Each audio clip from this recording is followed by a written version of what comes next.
2 రోజుల పర్యటనలో భాగంగా రాష్ట్రానికి వచ్చిన ప్రధాని మోదీకి ఆదిలాబాద్లో స్వాగతం పలికిన ముఖ్యమంత్రి రేవంత్ రెడ్డి బేగంపేట ఎయిర్పోర్ట్లో వీడ్కోలు పలికారు.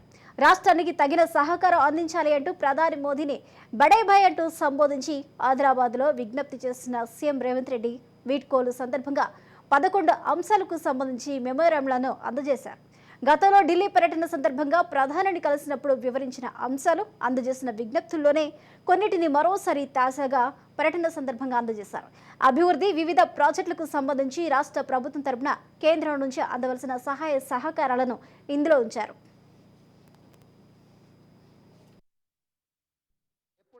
రాష్ట్ర కేంద్ర ప్రభుత్వాల మధ్య ఘర్షణ వాతావరణం వస్తే అంతిమంగా అది ప్రజలకే నష్టం జరుగుతుంది. రాజకీయాలు ఎన్నికల సమయంలోనే, ఎన్నికలు ముగిసిన తర్వాత విఘ్నులైన ఎన్నికైన ప్రజాప్రతినిధులు కేంద్ర సహకారంతో రాష్ట్రం యొక్క అభివృద్ధి కోసం కృషి చేయాలి తప్ప పదే పదే కేంద్ర ప్రభుత్వంతో ఘర్షణాత్మకమైన వైఖరి తీసుకుంటే రాష్ట్రం అభివృద్ధిలో వెనుకబడుతుంది. ఈ అంశాలని పరిగణలోకి తీసుకుని మా ప్రభుత్వం ఏర్పడిన వెంబడే ప్రధానమంత్రి గారు సమయం తీసుకొని రాష్ట్రంలో 2014 పునర్విభజన చట్టంలో పొందుపరిచిన అంశాలనే కాకుండా రాష్ట్ర అభివృద్ధికి సంబంధించిన చాలా విషయాలు ప్రధానమంత్రి గారి దృష్టికి తీసుకెళ్లినాము. వారు సానుకూలంగా స్పందించి తెలంగాణ రాష్ట్ర అభివృద్ధిలో అత్యంత కీలకమైన స్కైబేస్ కంటోన్మెంట్ ఏరియాలో దాదాపుగా 190 ఎకరాల స్థలాన్ని కేంద్ర ప్రభుత్వం రక్షణ శాఖ మంత్రి ద్వారా ప్రధానమంత్రి గారు రాష్ట్ర ప్రభుత్వానికి బదలాయించారు.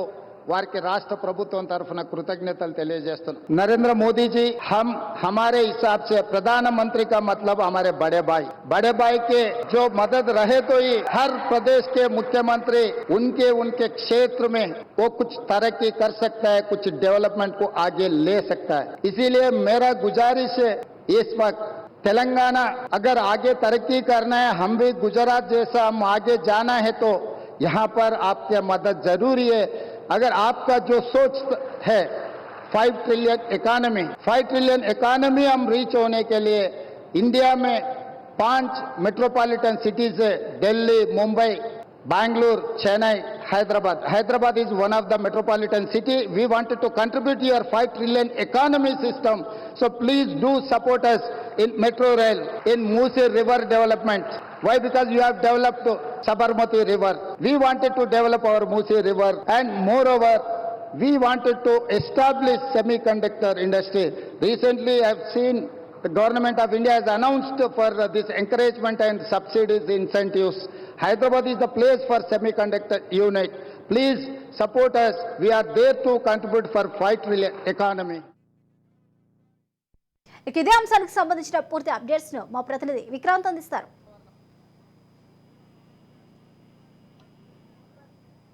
కొత్త తెలంగాణలో పర్యటన ముగించుకొని ప్రధాని నరేంద్ర మోడీ కూడా ప్రత్యేక విమానంలో ఢిల్లీకి బయలుదేరి వెళ్లారు. 2 రోజుల తెలంగాణ పర్యటనకు విచ్చేసినటువంటి ప్రధానమంత్రి నరేంద్ర మోడీ కూడా బేగంపేట ఎయిర్పోర్ట్ లో గవర్నర్ తమిళతో పాటు ముఖ్యమంత్రి వేడుకలు పలికారు. ఈ సందర్భంగా ప్రధాని మోడీ కూడా సీఎం రేవంత్ రెడ్డి జ్ఞాపిక అందజేశారు. దీంతో పాటు రాష్ట్ర పర్యటనకు వచ్చినటువంటి ప్రధాని నరేంద్ర మోడీ కూడా తెలంగాణ సీఎం రేవంత్ రెడ్డి కొన్ని అభివృద్ధి కార్యక్రమాలతో పాటు అనుమతులు, అదేవిధంగా నిధులపై కూడా విజ్ఞప్తి చేశారు. తెలంగాణ ప్రభుత్వానికి సహకారం అందించాలని కూడా మొత్తం 11 అంశాలపై కూడా ప్రధాని మోదీని, కేంద్ర ప్రభుత్వాన్ని కూడా సీఎం రేవంత్ రెడ్డి కూడా రిక్వెస్ట్ చేశాడు. మొదటగా ఇటు ఎన్టీపీసీలో కూడా 4000 మెగావాట్ల విద్యుత్కు సంబంధించి కూడా సామర్థ్యం ఉంటే గత ప్రభుత్వం బీఆర్ఎస్ ప్రభుత్వం మాత్రం కేవలం 1600 మెగావాట్లు మాత్రమే సాధించింది. మిగిలిన 2400 మెగావాట్ల ఉత్పత్తికి కేంద్ర ప్రభుత్వం సహకరించాలని రాష్ట్ర ప్రభుత్వం తరఫున అన్ని అనుమతులు కూడా ఇస్తామని ముఖ్యమంత్రి రేవంత్ రెడ్డి కోరారు ప్రధాని నరేంద్ర మోడీని. అదేవిధంగా హైదరాబాద్ లో కూడా రాష్ట్ర ప్రభుత్వం చేపట్టబోతున్నటువంటి మెట్రో విస్తరణకు సంబంధించి కూడా అభివృద్ధికి, అదేవిధంగా మూసీ ప్రక్షాళన కోసం కూడా రివర్ ఫ్రంట్ అభివృద్ధి కోసం కూడా కేంద్రం సహకరించాలని ప్రధాని నరేంద్ర మోడీని ముఖ్యమంత్రి కోరారు. అదేవిధంగా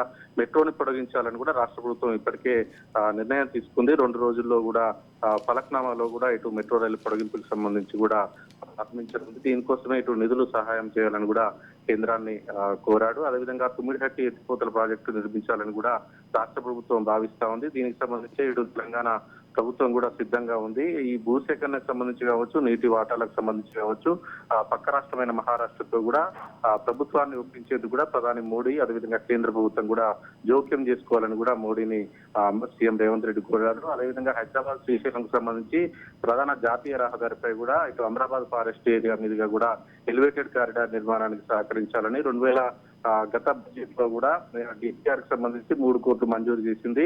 మొత్తం 7,500 కోట్లు అంచనా ఈ ప్రాజెక్ట్ ను కూడా మంజూరు చేయాలని, అదేవిధంగా ఈ కారిడార్ తో పాటు శ్రీశైలం వెళ్లే యాత్రికులతో పాటు హైదరాబాద్ నుంచి పక్క రాష్ట్రమైనటువంటి ఆంధ్రప్రదేశ్ కూడా 45 కిలోమీటర్ల దూరం తగ్గబోతుంది. దాని ద్వారా దక్షిణ తెలంగాణలో కూడా రవాణా మార్గాలు మెరుగుపడతాయనేది కూడా దీంట్లో పొందుపరిచారు. అదేవిధంగా తెలంగాణలో 100% కూడా ప్రతి ఇంటికి తెలంగాణ రాష్ట్ర వ్యాప్తంగా కూడా మంచినీరు అందించాలని రాష్ట్ర ప్రభుత్వం భావిస్తా ఉంది. ఇంకా రాష్ట్రంలో దాదాపు 10 లక్షల కుటుంబాలకు పైగా కూడా ఇప్పటి వరకు తాగునీరు అందించడం లేదు. దీనివల్లనే ఇటు మంచినీరు కోసం కూడా ఏర్పాటు చేసినటువంటి జల్ జీవన్ మిషన్ నిధులు కూడా కేటాయించాలని కూడా ముఖ్యమంత్రి రేవంత్ రెడ్డి ప్రధాని కోరారు. తెలంగాణలో మొత్తం జిల్లాల సంఖ్య పెరిగిన నేపథ్యంలో కూడా పోలీస్ కమిషనరేట్ల సంఖ్య కూడా పెంచడం జరిగింది. దీనికి సంబంధించి కేంద్ర హోంశాఖ కూడా ఎప్పుడైతే 2016లో ఎలా ఇచ్చిందో అదే విధంగా తెలంగాణకు కేవలం 76 ఐపీఎస్ కేడర్ పోస్టులు మంజూరు చేసింది. మరో 30 పోస్టులు 29 పోస్టులను కూడా అదనంగా కేటాయించాలని కోరాడు. అదేవిధంగా హైదరాబాద్ రామగుండం కావచ్చు, హైదరాబాద్ నాగపూర్ రహదారిపై కావచ్చు, రక్షణ శాఖ భూములకు సంబంధించి కూడా ఎలివేటెడ్ కారిడార్ల నిర్మాణానికి అనుమతించినందుకు కూడా కేంద్ర ప్రభుత్వం రీసెంట్ గానే అనుమతి ఇచ్చింది కేంద్ర ప్రభుత్వం. దీనికి ముఖ్యమంత్రి రేవంత్ రెడ్డి కూడా ధన్యవాదాలు తెలుపుతూ కూడా వీటితో పాటు కారిడార్ల నిర్మాణానికి సంబంధించి కంటోన్మెంట్ ఏరియాలో కూడా దాదాపు 178 ఎకరాలు, అదేవిధంగా 10 టీఎంసీల కేశవపురం రిజర్వాయర్ నిర్మాణానికి పొన్నాల గ్రామం సమీపంలో ఉన్నటువంటి 1350 ఎకరాల మిలిటరీ డైరీ ఫార్మ్ ల్యాండ్ కి సంబంధించి కూడా రాష్ట్రానికి బదిలీ చేయాలని కోరాడు. అదేవిధంగా ఇది లీజు గడువు ముగిసింది. షామీర్పేటకు సంబంధించి ఫీల్డ్ ఫైరింగ్ సంబంధించి 38 ఎకరాల భూమి ఉంది.